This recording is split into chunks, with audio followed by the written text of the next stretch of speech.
नमस्कार, मैं हूं किरण। आप देख रहे हैं प्राइम टीवी। स्वागत है आपका प्राइम उत्तर प्रदेश में।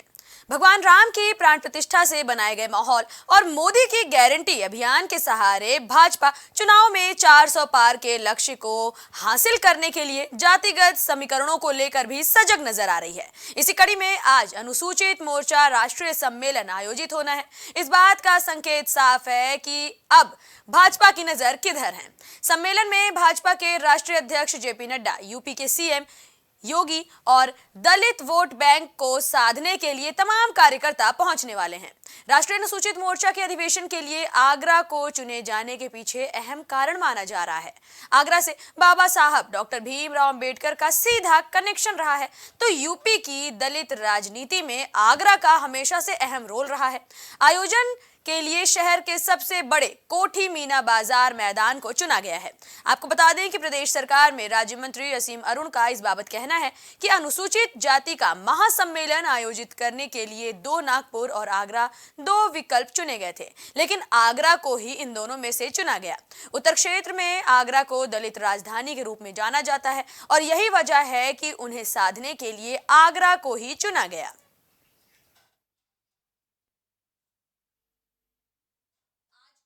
मीना बाजार में भाजपा की ओर से एससी मोर्चा का अधिवेशन बुलाया गया है। सीएम योगी के साथ ही बीजेपी के राष्ट्रीय अध्यक्ष जेपी नड्डा आज यहां पर जनता को साधने के लिए पहुंचेंगे। तमाम कार्यकर्ताओं के यहां पहुंचने की उम्मीद है। वहीं यह भी बताया जा रहा है कि करीब 1 लाख लोगों को न्योता भेजा गया है ताकि वो इस अधिवेशन में शामिल हों, जिनसे भाजपा की रणनीति शेयर की जाए। भाजपा किस तरह से हर वर्ग के लिए काम कर रही है, सबके हित के लिए काम कर रही है, इससे लोगों को रूबरू कराया जा सके। मुंबई के बाद दिल्ली एनसीआर के इलाकों में सीएनजी के दामों में कटौती की गई है। दिल्ली के अलावा नोएडा, ग्रेटर नोएडा, गाजियाबाद, गुरुग्राम, रेवाड़ी, करनाल और कैथल में भी सीएनजी के दाम कम किए गए हैं। दिल्ली समेत आसपास के शहरों में सीएनजी 2.5 रुपए सस्ता हो गया है।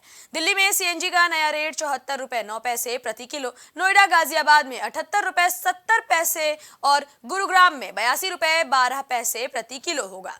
रेवाड़ी में सीएनजी की नई कीमतें 78 रुपए 70 पैसे होंगी और करनाल में ये कीमतें 80 रुपए 43 पैसे होंगी। योगी मंत्रिमंडल में जगह मिलने के बाद कैबिनेट मंत्री बनाए गए ओम प्रकाश राजभर अब एनडीए को और ज्यादा मजबूत करने की ठान लिए हैं। उन्होंने जमकर विपक्ष पर निशाना साधना भी शुरू कर दिया है, जो कि वो अक्सर करते रहते हैं। वहीं आजमगढ़ पहुंचने के बाद राजभर ने विपक्ष के पास कोई ताकत ना होने की बात कही, साथ ही साथ गुड्डू जमाली पर भी तंज कसा।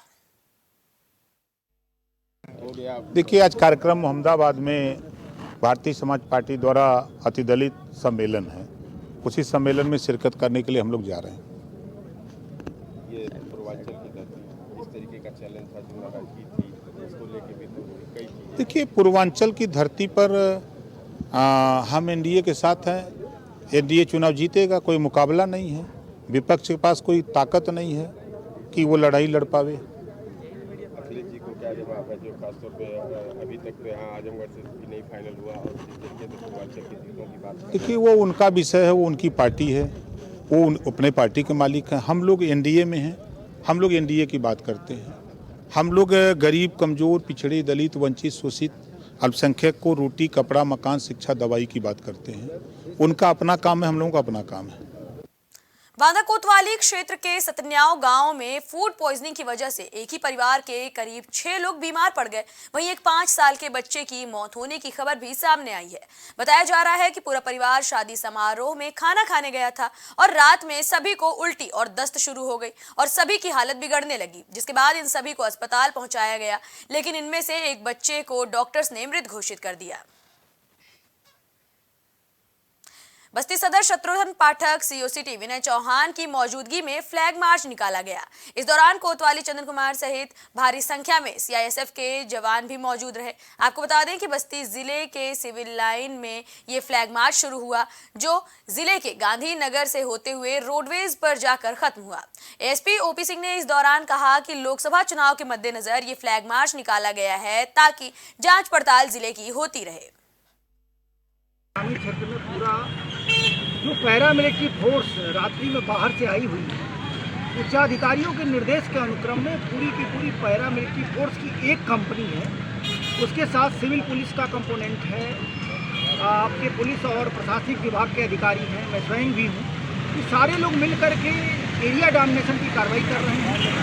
आपको पता है कि लोकतंत्र का पवित्र यज्ञ होने वाला है, इसका डिक्लेरेशन कभी भी होगा, जनपद में आचार संहिता लगेगी। लोकतंत्र का जो यज्ञ होने वाला है उसमें उसकी पवित्रता, उसकी शुचिता को कोई प्रभावित न करने पाए। जो अपने वल्नरेबल एरिया हैं, जो बैड एलिमेंट हैं, उन पर प्रभावी कार्रवाई करने के लिए हर व्यक्ति निर्भीक होकर के अपने अपने नज़दीकी मतदान केंद्रों पर उसकी पहुँचे। इन सारी चीज़ों को लेकर के एरिया डोमिनेशन की कार्रवाई चल रही है। औरैया के अजीतमल कोतवाली क्षेत्र के नेशनल हाईवे 19 गढ़िया ओवरब्रिज पर बारातियों से भरी हुई कार रेलिंग से टकरा गई। बताया जा रहा है कि इस दौरान 6 लोग गंभीर रूप से घायल हो गए।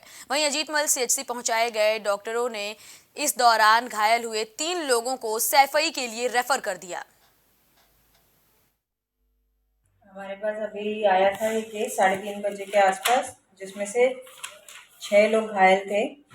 उसमें से हमने 4 थोड़े सीरियस थे जिनको हमने रेफर किया है सैफई मेडिकल कॉलेज,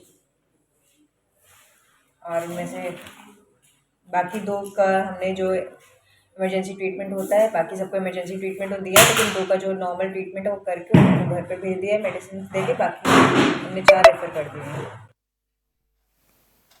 जालौन में बीते दिनों हुई मूसलाधार बारिश और ओले से सैकड़ों गांव के हजारों किसानों की फसल बर्बाद हो गई थी। इसके बाद शासन ने सभी प्रभावित इलाकों का सर्वे कराया और शासन को इसकी रिपोर्ट भी भेजी गई। इसके बाद शासन ने क्षतिग्रस्त फसलों का मुआवजा किसानों के खाते में भेजना शुरू कर दिया, जिसका उद्घाटन बुधवार शाम को जालौन तहसील के लहचुरा गाँव से किया गया। यहाँ उरई विधायक गौरीशंकर वर्मा और अपर जिलाधिकारी वित्त एवं राजस्व संजय सिंह ने किसानों को प्रमाण पत्र वितरित किया।